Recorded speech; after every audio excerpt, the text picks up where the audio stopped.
I'm doing good. Right now, I got in good shape for the event.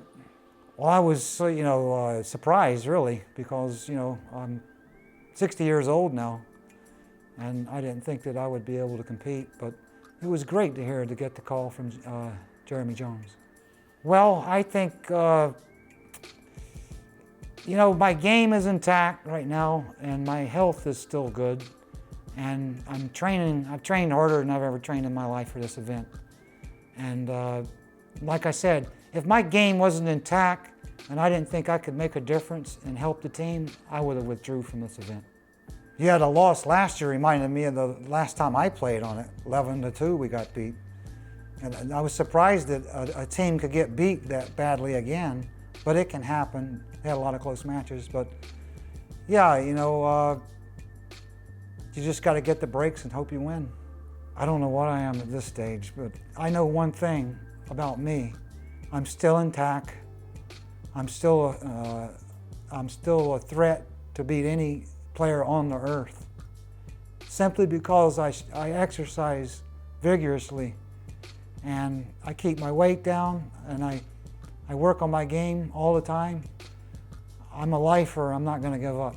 Well, the good moments were the 9 wins I had with my teammates. One special win was when I was the captain and we won. My team won 12-1, I think. And that was the year that I proved there was a flaw in the format, that they lost a complete day. Barry Hearn wasn't happy about that. So I kind of altered the format since then, or my team did. And one other special moment was when I got the last 9 ball, and those shirts looked like table napkins. Oh, they felt like table napkins anyway. But that was a special moment to get the last 9 ball. And the disappointing year was when we lost 11-2. But I was ready that year, but it didn't seem like my teammates were ready. I made a promise to myself that I would not badger any of the players when they lose, or maybe they shot a ball the wrong way. I'm not going to say anything about that. I'll do the same thing. I could go in there and play like an idiot too.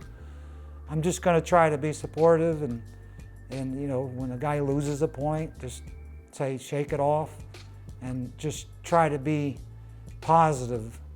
I've had my moments in these events where I was a little bit too hard on the players, but you can't, let them, think that they're playing okay at some times. But I just want to just try to play good, and I want to win a point or two. And if I don't score, I won't believe it. I've trained so hard, you can't even believe it. I weigh 159 pounds right now. This morning I weighed 157, but I ate. I went back up. I can't wait to get back to the hotel. I got to jump on the treadmill, try to get back to 157. I want to try to be under 155 pounds when I go to tee it up. The guy's going to look at me, and I'm going to scare him with my looks at 60 years old. Pool is more widespread now for the players.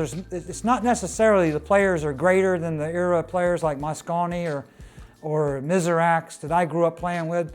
I grew up in the Mizrax era, the Buddy Hall era, and the Mike Siegel era.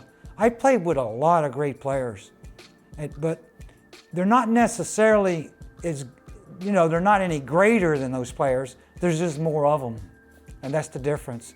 You got to beat more better players now. One thing that I find interesting is the pockets are a bit smaller again now. They're starting to get it right. I don't hesitate to criticize how flimsy everything is. And I've done it in the past on the Mosconi Cup. I did it in Malta. I think they kicked me off one time before because I said the pockets are amateur. This is not professional. The guy was shooting them off the diamonds. You know what I mean? I'm a great ball pocketer. I don't look at the rail. If I hit the rail and make one, I might apologize. You know what I mean? But I've always looked at the pocket. And they're starting to get the pockets. I think they're at 4 inches at this event. We'll wait and see. I think the Europeans are going to play a little not as good because the pockets are a little bit smaller. But of course, that could happen to us too. But I like the fact that they're 4 inches, and I think they'll have to play a little better pool, and I hope my team is ready to take on the challenge. Well, I still don't like the heckling. I'm never going to agree with that, because I'm an athlete, whether you like it or not, or you think I am or not. I mean, look at me, I'm 60 years old. I still have nice teeth. I'm not gray-headed. I don't have a big fat stomach. I got some scruples about me. I haven't given up. I can't stand the heckling. Of course, I'm in good shape in case they want to heckle me. I'll be able to handle it. That's why I train, is for the hecklers, so that they can't get in my head and screw me up. But at the same time, the cheering and the audience they're supposed to be there, okay? But unfortunately, you guys think it's a carnival, and it's some kind of sideshow. I ain't trained my whole life to be treated like that. I wish they would do golfers like that and tennis players. Heckle them and just call them names and squeak noises and clown noises and dog barking when you miss a ball. They got all these goofy little instruments in the audience here. But like I said, I'm in really good shape. You won't get to me this year. You won't ever get to me again until I'm dead. Yeah, that's something I could cherish for sure as I get older and one day when I can't play. But, I plan on getting another US Open too, or something like that. But to get 10 Mosconi Cups would be really something. And, I'm ready to play. I don't know about the rest of these people. I can only take care of me, you understand? And if you look at me real good, I ain't no joke. And I'm ready to play. I just hope my teammates are ready to play, and I hope we get some breaks. And I still think the pockets should be smaller. I think it should be 3.5 inches. And I want to see a guy beat me on those tables.